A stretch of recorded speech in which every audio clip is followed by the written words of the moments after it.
শরীর ফিট রাখার জন্য ন্যূনতম কি করণীয়? আমাদের শরীর কেমন ভাবে কাজ করে? আমাদের শরীরের কার্যপদ্ধতি অর্থাৎ প্রিন্সিপাল যাকে বলা হয় কার্যনীতি। মানে খুব সংক্ষেপে আমাদের শরীরকে যদি মেশিনের সঙ্গে তুলনা করা হয় তাহলে এই মেশিনটি কাজ কিভাবে করে, মানব যন্ত্র কাজ কিভাবে করে, ও এইগুলি জানলেই আমরা শরীরকে ফিট কি করে রাখতে হয় তার একটা প্রাথমিক ধারণা পেতে পারি। শরীরটি আমাদের একটি জৈব কেমিক্যাল রিয়েক্টরের মতো। রাসায়নিক একটি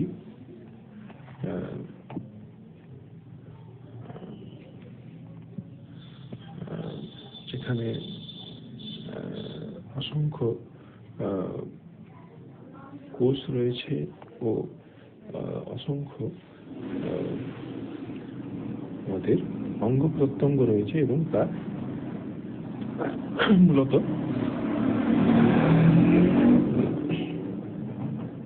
পেশি, মাংস, হাড়, রক্ত এর সমন্বয়ে গঠিত হয়েছে। তো আমরা যদি এই বেসিক স্ট্রাকচারগুলো জেনে নিই কোনোভাবে,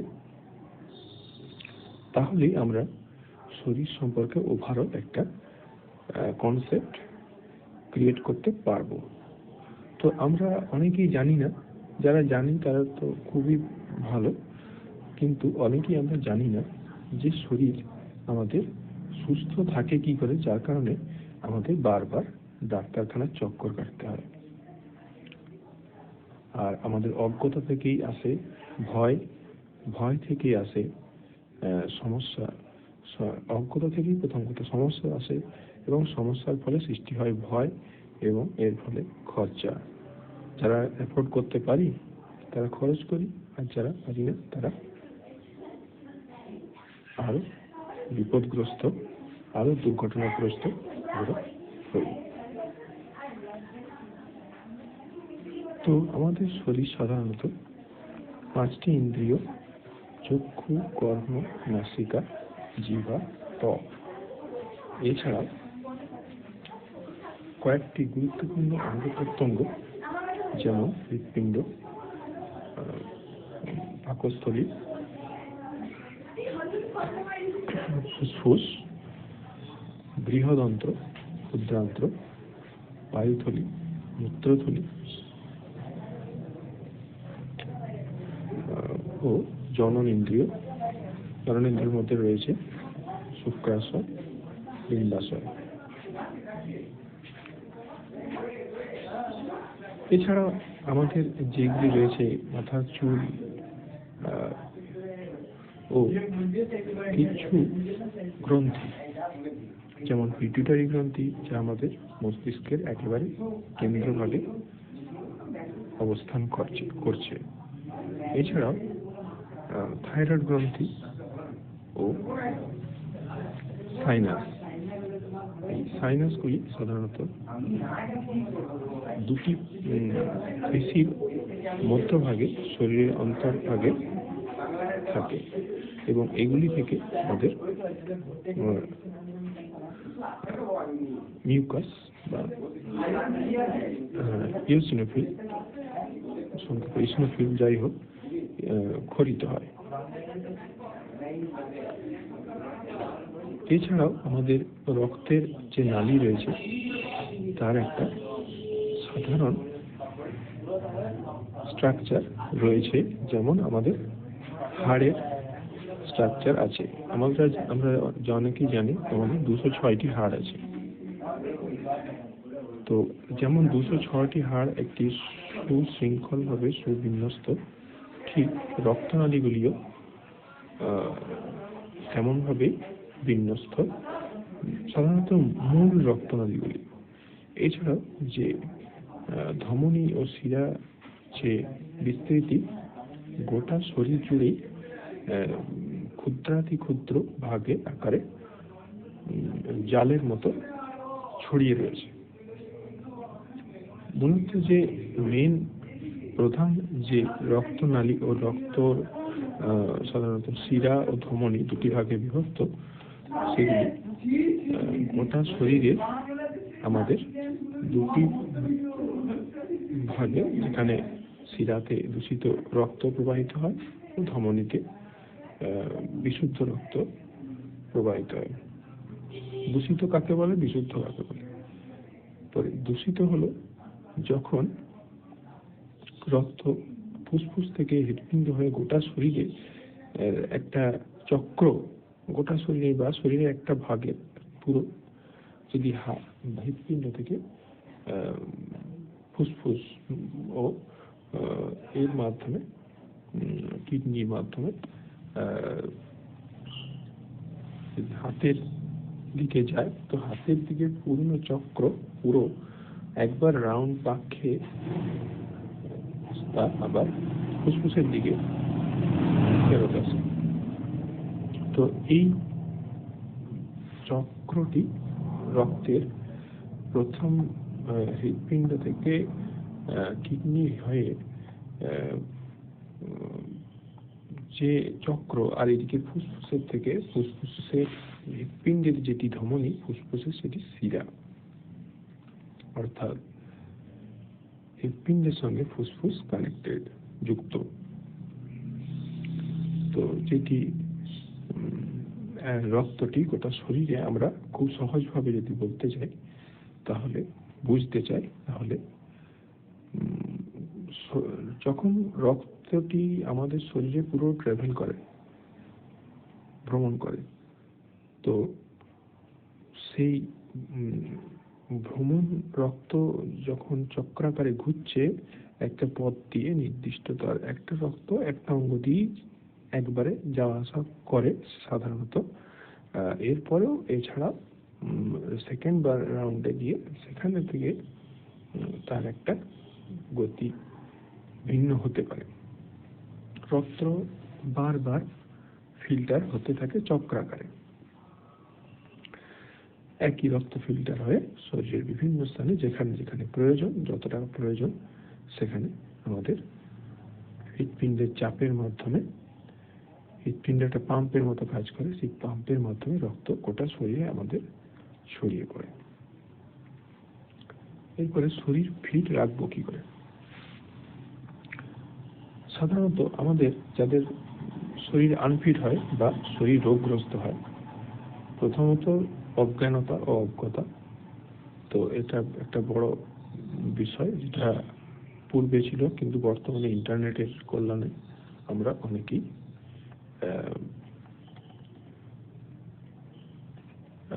আমাদের ইচ্ছা মতো বিষয়গুলি জানতে পারছি। সে ঠিক যতটা ঠিক হোক, যতটা ভুল হোক, সেই প্রসঙ্গে আমি যাচ্ছি না, কিন্তু কিছুটা হলেও আমরা জানতে পারছি। আজকাল তো সোশ্যাল মিডিয়াগুলিতে, ইউটিউব, ফেসবুক ও অন্যান্য যে লার্নিং যে সাইটগুলি রয়েছে, সেখানেও অনেক জালি ভিডিও, অনেক ভুল ভ্রান্তিকর ভিডিও সেখানে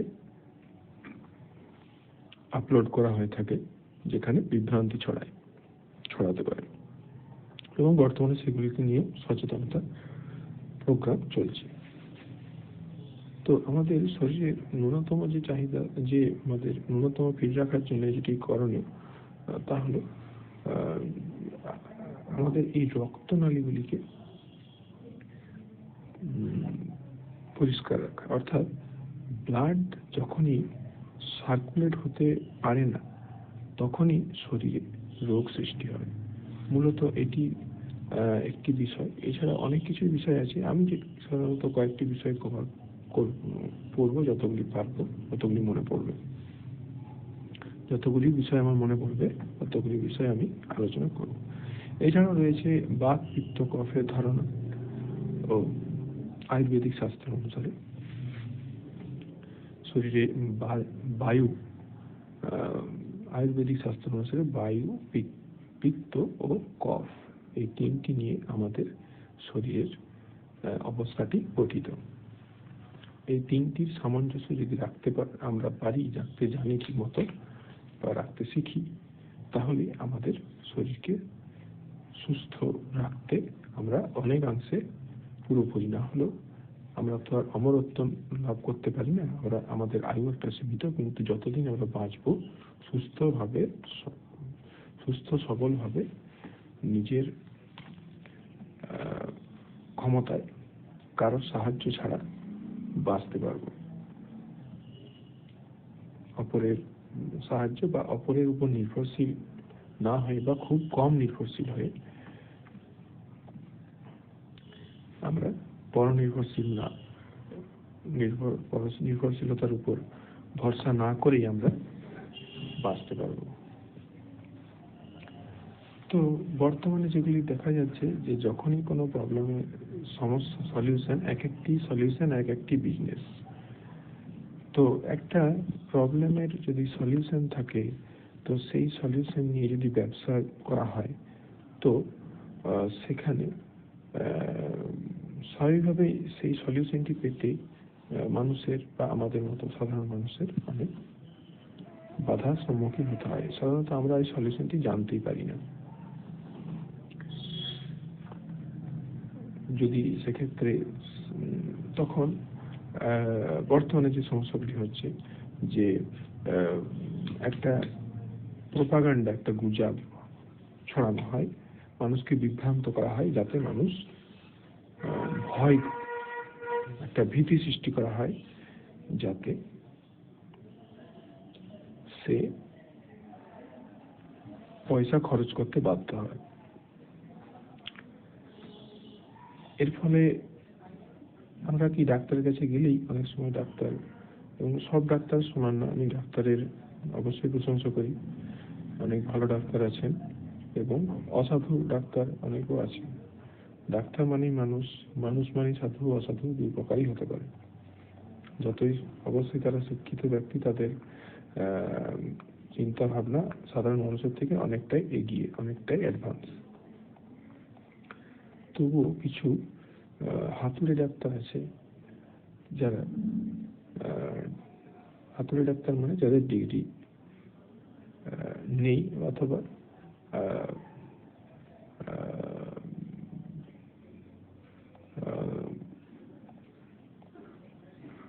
সার্টিফিকেটহীন ডাক্তার, যাদের কোনো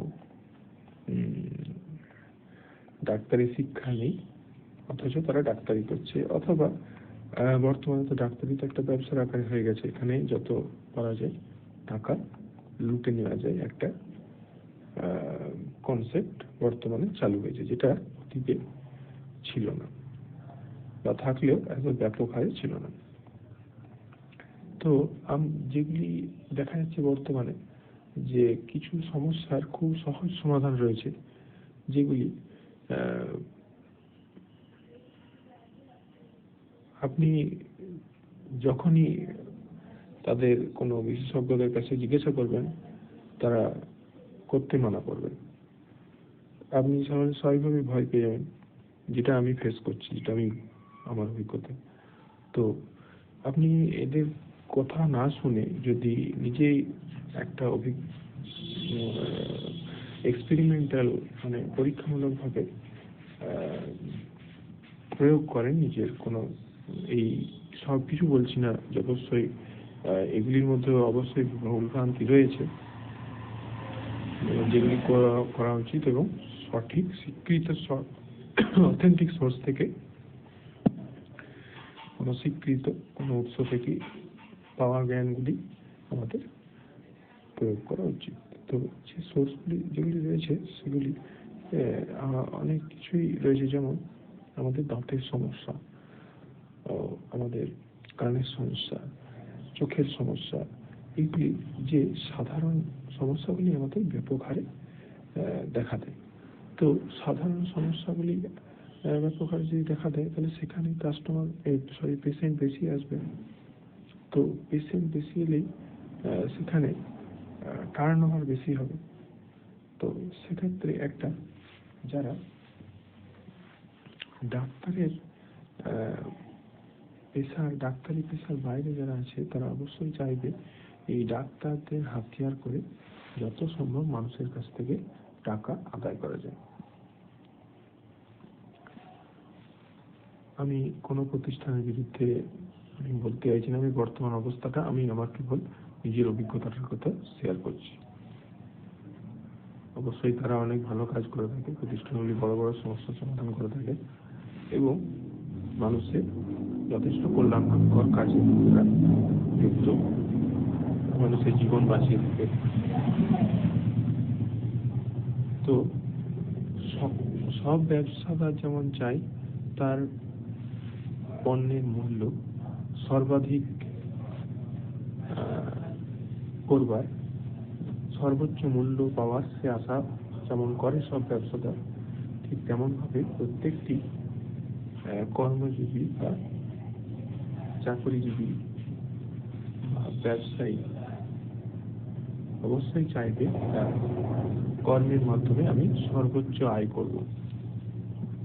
সর্বোচ্চ আয় হলো একটি এমন অবস্থা যার ফলে বর্তমানে ডাক্তারদের ডাক্তাররা তো একজন শিক্ষিত, সম্পূর্ণ শিক্ষিত শ্রেণী। তো মিডিল ম্যান যারা আছে, যেমন আমি কারোর নাম নিচ্ছি না, কোনো শ্রেণীর আমি নাম নিচ্ছি না, কারণ একটি সেনসিটিভ টপিক বা এটি একটি বিতর্কিত বলে গণ্য হতে পারে বা বিতর্কিত বলে গণ্য করা হতে পারে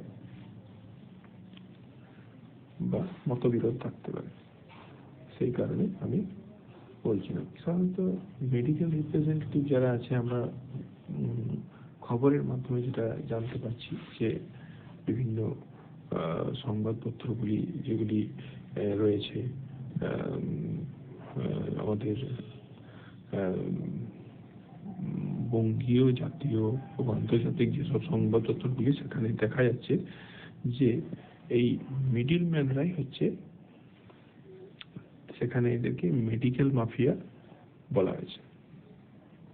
তারা এখানে মানুষের মধ্যে ভুল ভ্রান্তি ছড়ানো তো বটেই, এবং মানুষের মনে ভয় সৃষ্টি করে। কাদের মনে ভয়? যারা জানে না।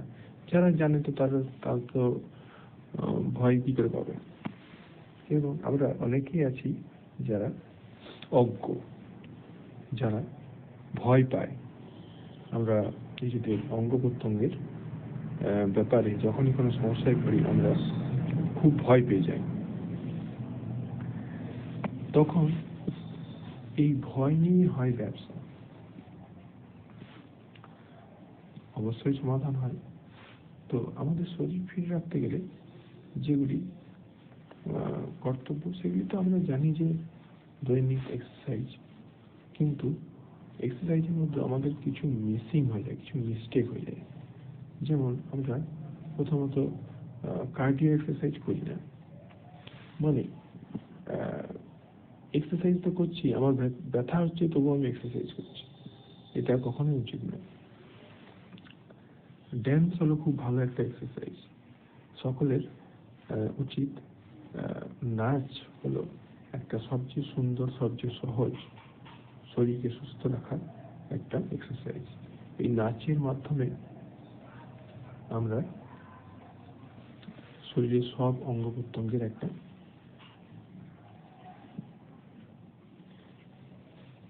সুস্থ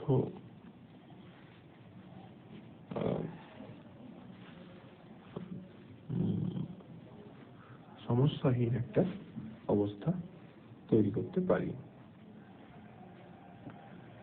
এছাড়া আমাদের প্রয়োজন খাওয়া দাওয়া, কাজ। এখানে অনেক বিশেষজ্ঞ অনেক কথা বলেছে খাওয়ার ব্যাপারে। তো আমি যেটা বলতে চাই, যেটা আমি আমার নিজের স্বার্থেই, আমি নিজে ভবিষ্যতে দেখবার জন্য আমি ভবিষ্যতে যাতে মনে রাখতে পারি তার জন্য ভিডিওটি করছি, আমি যাতে নিজে দেখতে পাই সেই জন্য। যদি আপনি দেখে থাকেন তাহলে অসংখ্য ধন্যবাদ ও ভালো লাগলে লাইক করবেন ও সাবস্ক্রাইব করবেন, চাইলে শেয়ার করে দেবেন। তো যথেষ্ট খাবার আমাদের খাওয়ার প্রয়োজন নয়, মানে আমাদের খুব বেশি খাবার খাওয়ার প্রয়োজন নেই। আমাদের কাজ যেমন হবে, যে যেমন কাজ করবে, যারা যেমন কাজ করি তাদের সেরকম খাওয়াটাই আমাদের শরীর ফিট রাখার জন্য যথেষ্ট। যদি কেউ আমরা হেভি ওয়ার্ক করি তখন স্বাভাবিকভাবে আমাদের খিদে বাড়বে, খিদে বেশি পাবে ও আমাদের পেটের খিদের উপর আমাদের ধ্যান দেওয়া উচিত, মনোযোগ দেওয়া উচিত। অর্থাৎ আমাদের এই অনুভূতিকে পেটের খিদে যে আমাদের মাথার মধ্যে যে একটা সেন্স দেয়, সেই সেন্সটাকে চিনতে পারা উচিত। অনেকে আমরা জানি না যে খিদে কি। অনেকে সাধারণত যাদের লিভারের প্রবলেম বা প্যানক্রিয়াতে প্রবলেম থাকে বা স্টমাকে বা পাকস্থলীতে প্রবলেম থাকে, তারা জানি না খিদে কি জিনিস। অনেকেই মানে যাদের রোগ থাকে, তার কারণ কি সেখানে সেন্সিটিভিটি বা অনুভূতি সেখানে সেন্সেসে নষ্ট হয়ে যায়, তার ফলে আমরা খিদের অনুভূতিটা পেতে পারি না। অথবা অনেকক্ষণ না খাওয়ার পরে আমাদের ঠিক যখন পাকস্থলীতে পিত্তি পড়ে ঠিক সেই রকম অবস্থা। তো শরীর ফিট রাখতে গেলে প্রথমে আমাদের হচ্ছে মুভমেন্ট দরকার, নড়াচড়া ও খাওয়া দাওয়া ও এক্সারসাইজ ও কার্ডিও এক্সারসাইজ। এছাড়াও আমরা কিছু কিছু আমাদের আপার বডি, লোয়ার বডি ও মিডিল বডি এগুলোর দিকে প্রত্যেকটি অঙ্গ প্রত্যঙ্গের একটা একটা করে ধরে ধরে এক্সারসাইজ করতে পারলে খুবই ভালো, ও ফুল বডি এক্সারসাইজ করা যেতে পারে, সেটাও ভালো। তো আমাদের সব কিছুই ওলট পালট করে একদিন একদিন করে করা যেতে পারে। অবশ্যই খুব বেশি না, হয়তো নিজের সেটা কতটা প্রয়োজন সেটা আমাদের নিজের শরীরকে যদি অনুভব করতে শিখি তাহলে আমরা বুঝতে পারব।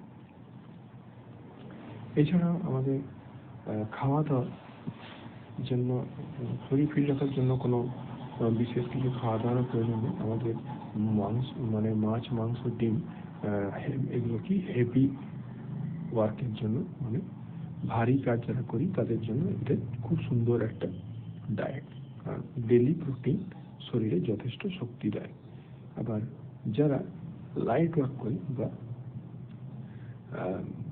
খুব হালকা অথবা সেরকম বাড়িতেই থাকি, পুরুষ অথবা মহিলা যেভাবেই যাই হোক, কারণ সবাই মানুষ, তো তাদের জন্য বিশেষত আমি যেহেতু মানুষ, তো আমি নিজের শরীর আছে, আমি শরীর যেভাবে মেনটেন করতে হয় সেইভাবে। তো সকল মানুষেরই একই শরীর, সে স্ত্রী হোক বা পুরুষ, বাচ্চা হোক বা বড়, শরীরের কিছু ডিফারেন্স তো অবশ্যই থাকবে। আমাদের যে সায়েন্টিফিক নিয়ম আমরা জানি, পুরুষ মানুষ ও স্ত্রী মানুষের বিজ্ঞানসম্মত নাম কিন্তু একই। পুরুষ ও মহিলা দুইয়েরই বিজ্ঞানসম্মত নাম হোমোসেপিয়েন্স। তো সেখানে আমাদের গঠনগত কিছু পার্থক্য সামান্য থাকলেও ও কোনো হরমোনাল যে আমাদের এগুলো থাকলেও ওভারঅল আমাদের যে স্ট্রাকচার সেম।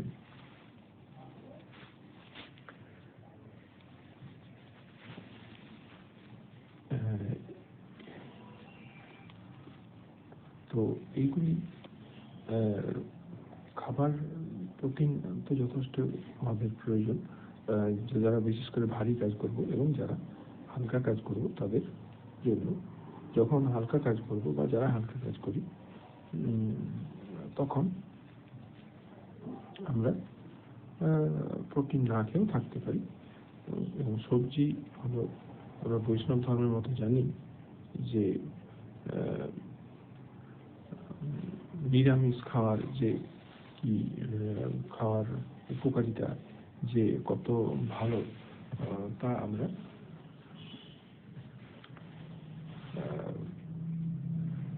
যারা বৈষ্ণব, যারা মহাপ্রভুর বৈষ্ণব ধর্মাবলম্বী আছি তারা জানি। এবং মাছ, মাংস, ডিম সাধারণত মাছ চলে, কিন্তু ডিম, মাংস এগুলি বৈষ্ণব ধর্মে খাওয়ার মানে জন্য বলা হয়নি, খেতে বারণ করা হয়েছে এমন না, কিন্তু সেখানে মাছ প্রোটিনের সোর্স হিসেবে মাছকে গুরুত্ব দেওয়া হয়েছে ও সবজিকে প্রাধান্য দেওয়া হয়েছে। ঠিক সেটা আমাদের এই ডায়েট চার্টে কি কয়েকশো বছর আগেকার, প্রায় চৈতন্যদেব প্রায় 1500 থেকে সাল থেকে আজ 2500, প্রায় 1000 বছর আগে, 500 বছর আগে এটি ডায়েট চার্ট, সম্ভবত আমি যতদূর মনে করছি তো 500-550 বছর আগে যে ডায়েট চার্ট, সেটি আজও কিন্তু যথেষ্ট অ্যাডভান্স। এটি শরীরকে, নিরামিষ খাবার শরীরকে যথেষ্ট ফিল গুড একটা রাখতে বা রোগহীন, রোগ জ্বালাহীন শরীর রাখতে যথেষ্ট সাহায্য করে। এছাড়াও যে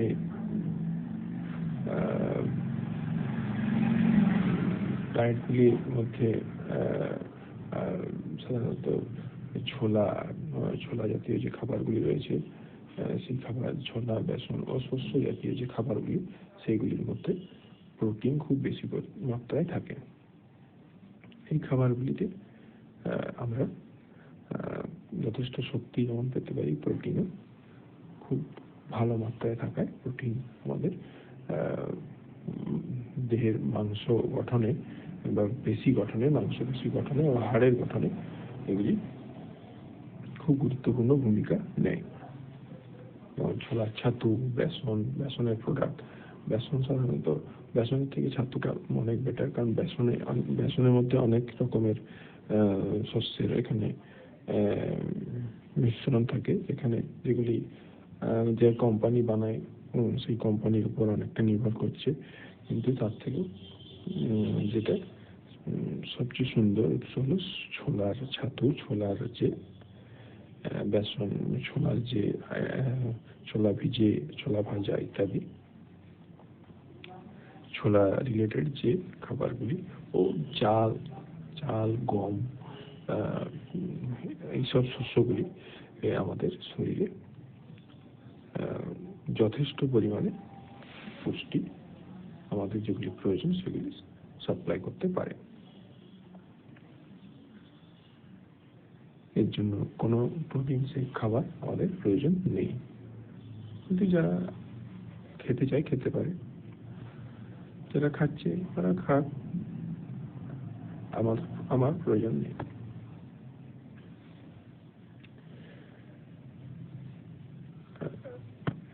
এরপরে জল আমাদের অবশ্যই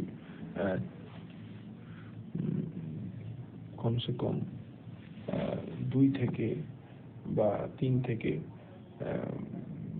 8 লিটার পর্যন্ত খেলে আমাদের শরীর খাওয়া যেতে পারে। তাহলে আমাদের এর থেকে কম জল খাওয়া উচিত নয়, বা এর থেকে বেশি জল খাওয়া অ্যাভয়েড করা উচিত। বেশি জল, 8 লিটারের বেশি জল তো সাধারণত আমরা কেউ খাই না, কিন্তু যদি মজার ছলে বা কখনো কখনো ইচ্ছা করে খেতে চাইলে খেতে পারি, কিন্তু 8 লিটার পর্যন্ত জল আমরা খেতে পারি রেগুলার। এটি আমাদের শরীরকে তাজা রাখতে সাহায্য করে। শরীরের মধ্যে যদি কোনো টক্সিক থাকে তা সহজে ডিটক্স হতে বা প্রশমন করতে সহায়তা করে।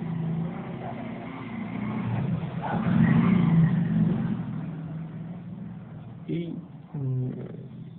জল তাহলে যেগুলি বললাম, জল, মুভমেন্ট,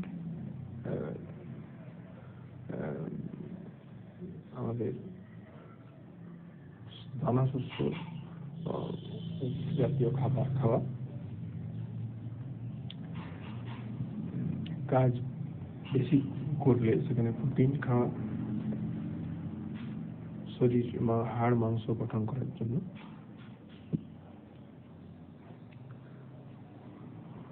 আর কার্ডিও এক্সারসাইজ করা, ও শরীরের প্রত্যেকটি ভাগে আমাদের সাধারণত মিসিং হয়ে যায়। যে হয়তো যারা লোয়ার বডি এক্সারসাইজ করছি তারা হয়তো লোয়ারের মধ্যে রয়ে গেলাম। সাধারণত সবচেয়ে মোস্ট ইম্পর্টেন্ট হলো আমাদের ধড়। তো ধড় রিলেটেড যে এক্সারসাইজগুলো আছে বা বডি রিলেটেড যে এক্সারসাইজ সেগুলি যে করা, ও আমাদের যে পেশির গ্রুপগুলি রয়েছে, যে হাতের যে পেশির কয়েকটি 12টি আমাদের গ্রুপ রয়েছে, পেশির সম্ভবত 12টি পেশির মেন গ্রুপ। তো একটি গ্রুপের মধ্যে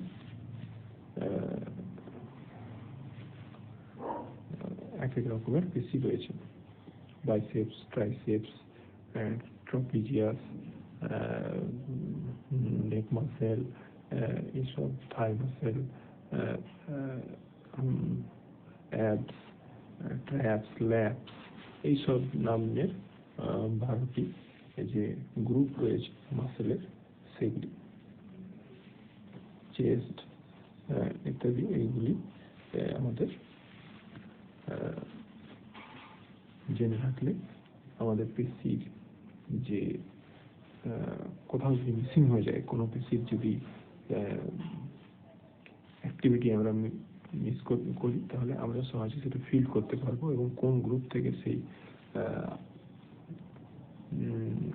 লস অফ অ্যাক্টিভিটি আমরা পাচ্ছি, মানে কাজ করছি না, সেগুলি আমরা ফিল করতে পারবো খুব সহজে যদি জানা থাকে। এছাড়া হাড় মজবুত করার জন্য আমাদের যথেষ্ট ক্যালসিয়াম জাতীয় খাবারগুলি খাওয়া প্রয়োজন। মাছের হাড় রয়েছে, ক্যালসিয়াম ট্যাবলেট আছে, এছাড়াও ছোলা, যে ছাতু, এগুলি বিভিন্ন ক্যালসিয়াম জাতীয় যে খাবারগুলিতে ক্যালসিয়াম জাতীয় খাবার, যে হাড়ের মধ্যে যে উপাদানগুলি রয়েছে, যে ক্যালসিয়াম, ম্যাগনেসিয়াম, পটাশিয়াম, এইসব জাতীয় যে সবচেয়ে বেশি তো ক্যালসিয়াম আছে, এইসব জাতীয় খাবারগুলি খেলে আমাদের হাড়ের যে ক্ষয় হয়, সেই ক্ষয় আমাদের দ্রুত পূরণ হয়ে যায়। এছাড়াও রয়েছে শাকপালা, যেগুলি খেলে আমাদের পেশির ক্ষয় পূরণ করতে সাহায্য করে ও শরীরে একটা ভালো সোর্স অফ এনার্জি পাওয়া যায়। মানে আমাদের যে মাইটোকন্ড্রিয়ার মাধ্যমে এটিপি এগুলো যে তৈরি হয়, সেগুলো যে কোষের শক্তি ঘরে যে শক্তির প্রয়োজন, সেই শক্তি আমরা এই মূলত ফাইবার জাতীয় খাবার, এছাড়া প্রোটিন, ফ্যাট, সব কিছু থেকে পেতে পারি। এবং আমাদের ফ্যাট অবশ্যই অ্যাভয়েড করা উচিত। কোন ফ্যাট অ্যাভয়েড করা উচিত? আমাদের অর্গানিক ফ্যাটগুলি আমাদের খাওয়া উচিত, কিন্তু বর্তমানে বাজারে যেভাবে ভেজাল বেরিয়েছে, তাতে যদি বাড়ি হয় তেল, তাহলে তো খুবই ভালো, কিন্তু বাজারের তেলগুলির যে কোম্পানির যে বিশ্বাসযোগ্যতা যথেষ্ট নয়, এমনটাই আমার মনে হয়। সেক্ষেত্রে তেলগুলি অ্যাভয়েড করলে ভালো। ও বর্তমানে তো বিভিন্ন কোম্পানিতে তেল অ্যাভয়েড করা হচ্ছে। রেলে তো বর্তমানে তেল জাতীয় যে খাবারগুলি রয়েছে সেগুলি ব্যান্ড করা হয়েছে, বাতিল করা হয়েছে। যেমন আমাদের বহু বিখ্যাত যে খাবারগুলি, যেমন জিলিপি, রসগোল্লা, এছাড়াও তেলে ভাজা সিঙ্গাড়া, বিভিন্ন যে তেলের আইটেমগুলি, সেগুলির খাবারের গুণমানের বিচারে পিছিয়ে গেছে তেল জাতীয় খাবারের জন্য। তো সেই ভাবে বিভিন্ন যে খাবারে যে আমরা তেল ব্যবহার করি, যদি ব্যবহার করেই থাকি, তা আমাদের জৈব তেল ব্যবহার করাটাই আমাদের কর্তব্য। কিন্তু যেগুলো রিফাইন তেল হয় সেগুলিতে অনেক মিনারেল অয়েল থাকে। মিনারেল অয়েল মানে খনিজ তেল, যেগুলিতে খুব ছোট ছোট করে লেখা থাকে তার খনিজ তেলের পরিমাণ, এবং বড় বড় করে কোনো ভেষজ, কোনো উদ্ভিদের কোনো ছবি দেওয়া থাকে। সেগুলি সাধারণত ফেক বা জালি, মানুষকে মানুষকে আকর্ষণ করা, প্রলোভন করার জন্য এগুলি সাধারণত করা হয়ে থাকে। এবং ছোট ছোট করে লেখা থাকে যে মিনারেল অয়েল এত%।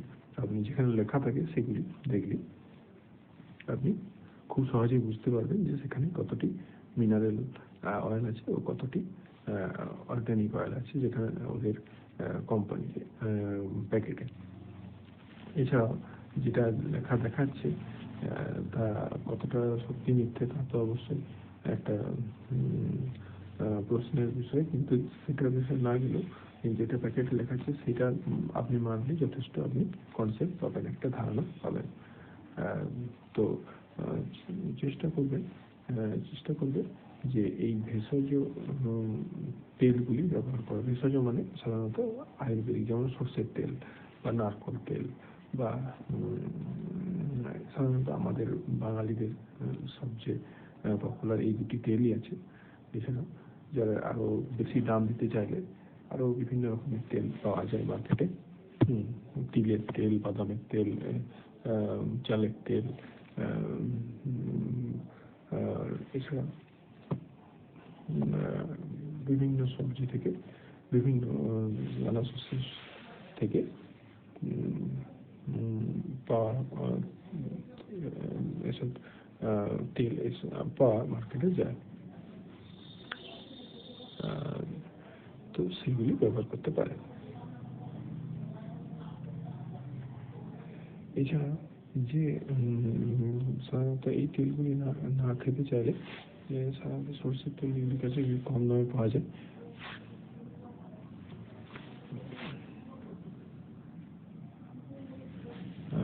যে বাজারে যে তেলগুলি পাওয়া যায় সেগুলি অ্যাভয়েড করতে পারেন। আর চাইলে এই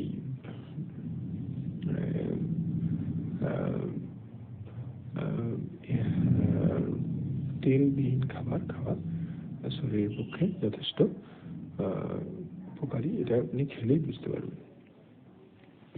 এছাড়া শরীরে কোলেস্টেরল অ্যাভয়েড করতে গেলে, কোলেস্টেরল যে কোনো বয়সে হতে পারে, কিন্তু বয়স বেড়ে গেলে কোলেস্টেরলের মাত্রা রক্তে বেড়ে যায়। কোলেস্টেরল বেড়ে যাওয়া মানে একটা রক্তে দূষিত রক্ত দূষণের একটি লক্ষণ। কোলেস্টেরল ও সুগার, যখন আমাদের কিডনি ঠিক মতো রক্তকে ফিল্টার করতে পারে না, ও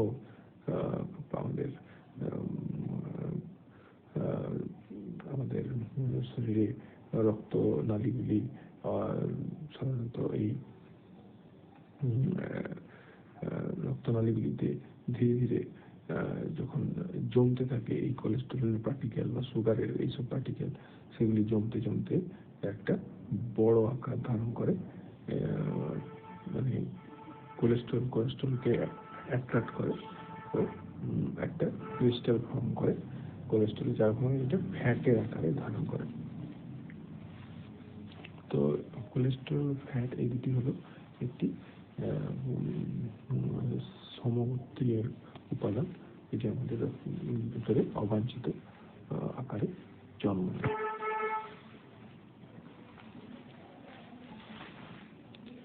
তো আমাদের আমাদের মূলত এগুলি যদি জানতে পারি, জানা থাকে, তো সহজে আমরা শরীরকে রোগমুক্ত রাখতে সক্ষম হতে পারি।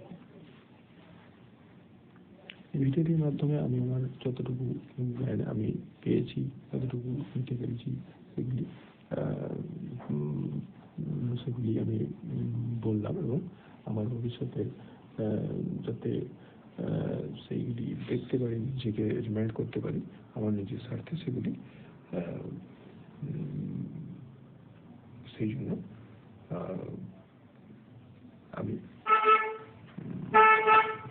নিজের কয়েকটি কথায় সেগুলি বলতে চাইলাম।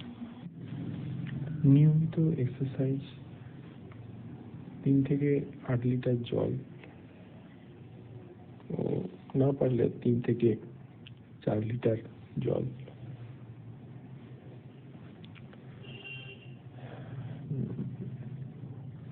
সপ্তাহে 2 দিন রেস্ট,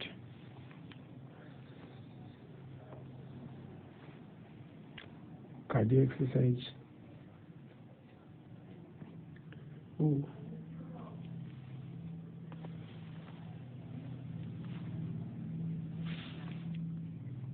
একটি ব্যায়ামের বই আপনি রাখতে পারেন চাইলে, ভুলে গেলে কি কি ব্যায়াম করবেন। সূক্ষ্ম, আরামদায়ক, মধ্যবর্তী যে ব্যায়ামগুলি রয়েছে, যেমন পা দোলানো, আপনি ইন্টারনেটে চাইলেই পেয়ে যাবেন সহজে সেই ব্যায়ামগুলি রেগুলার যদি করেন। আমি আমাকেই বলছি, নিজেকেই বলছি, নিজের উদ্দেশ্যে বলছি, নিজে এতে দেখতে পারি সেই জন্য বলছি। তো আপনি যদি চায়, আপনি যদি দেখে থাকেন, অনেক অনেক অনেক অনেক ধন্যবাদ। আরও দেখুন, আরও আমার অ্যাডস যদি আসে, অ্যাডসগুলি দেখুন, ক্লিক করুন, এতে আমার কিছুটা হলেও বেনিফিট হবে।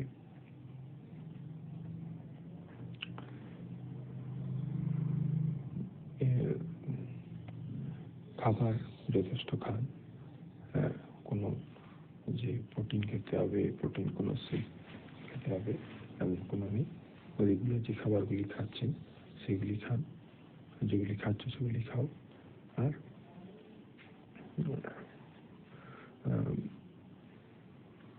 এইগুলোই,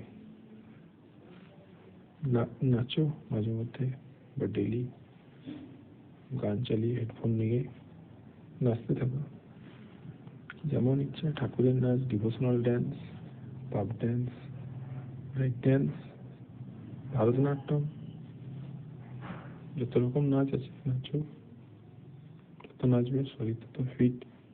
ব্যায়াম করতে করতে ব্যথা করলে ব্যায়াম বন্ধ করো, বা নিজের বোঝো বন্ধ করা উচিত কিনা, কেমন ব্যথা নিজে বোঝার চেষ্টা করো। ব্যায়াম সেই অ্যাভয়েড করো, সেই জায়গার ব্যথা যেখানে হচ্ছে সেই পেশিকে অ্যাভয়েড করে ব্যায়াম করো, অন্য ব্যায়াম করো। আপার বডিতে যদি ব্যথা হয়, লোয়ার বডির এক্সারসাইজ করো, অথবা যদি তাতেও ব্যথা হয়, বন্ধ করো, 2 দিন রেস্ট দাও, 4 দিন রেস্ট দাও। মাঝে মধ্যে 1 সপ্তাহ রেস্ট করো, 1 মাস রেস্ট করো, কিন্তু তখনই রেস্ট করো যখন শরীর তোমার অকেজ নয়, যখন শরীর তোমার ব্যস্ত, তখন ব্যায়াম বন্ধ করো।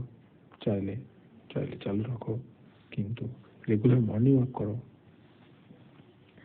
তবে শীতকালে তো মর্নিং ওয়াক করা সম্ভব হয়ে ওঠে না আমার ক্ষেত্রে, বর্ষাকালেও সম্ভব হয়ে ওঠে না, সেক্ষেত্রে বাড়িতে ব্যায়াম করো।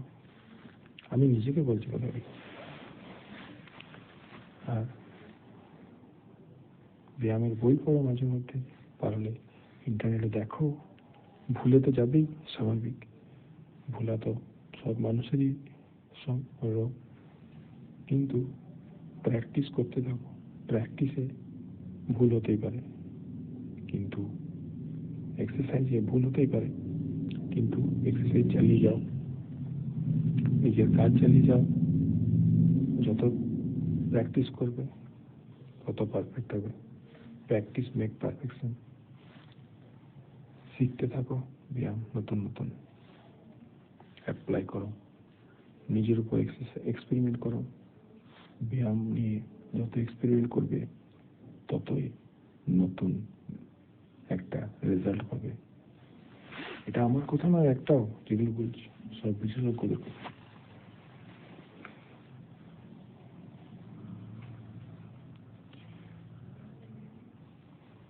চাইলে ইন্টারনেট সার্চ করে নিও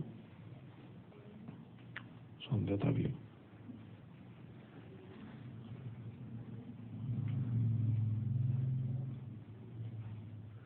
মনকে পজিটিভ থট দিয়ে ভরে রাখো, নেগেটিভ থট অবশ্যই আসবে। তাই বলে এ নাই সুপার মানে সারাদিন পজিটিভ পজিটিভ পজিটিভ করে রইলাম, কোনো সমস্যা আমি দেখতে পাচ্ছি কিন্তু দেখতে চাইছি না এমনটা নয়। সবকিছুই দেখবো, ভারসাম্য রেখে দেখবো, খবরগুলো ফলো করব। ব্যায়াম এর ক্ষেত্রে যে ব্যায়ামগুলো আমি জানি সেগুলো 100% পারফেক্ট করব, সেখানে কোনো ভুল করা চলবে না। এক্সপেরিমেন্ট অবশ্যই করতে পারি, সূর্য নমস্কার করব মাঝে মধ্যে, চাইলে প্রতিদিন পারলে প্রতিদিন করব। সূর্য নমস্কারের যে এক্সারসাইজের আমি বলছি না কিভাবে করতে হয়, এটা খুব সহজেই পাওয়া যাবে নেটে, ইউটিউবে, ফেসবুকে, হেনা তেনা, ইনস্টাগ্রাম, সব জায়গাতে।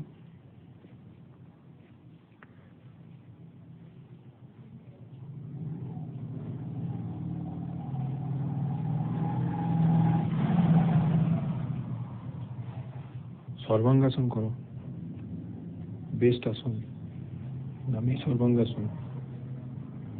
সব শরীরের আসন, এগুলি মূলত শরীরকে ফিট রাখার জন্য ব্যবহৃত কয়েকটি টিপস, যেগুলি আমাদের জানা বা জেনে রাখা, একবার অন্তত জেনে রাখা প্রয়োজন।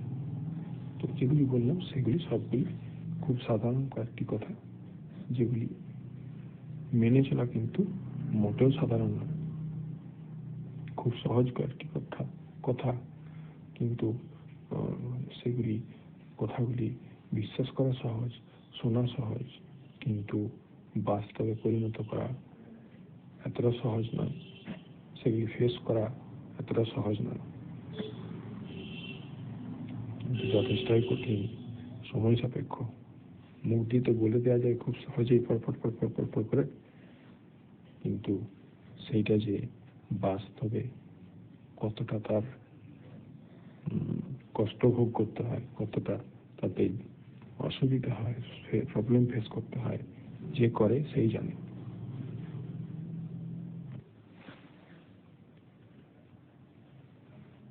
ধন্যবাদ, নমস্কার।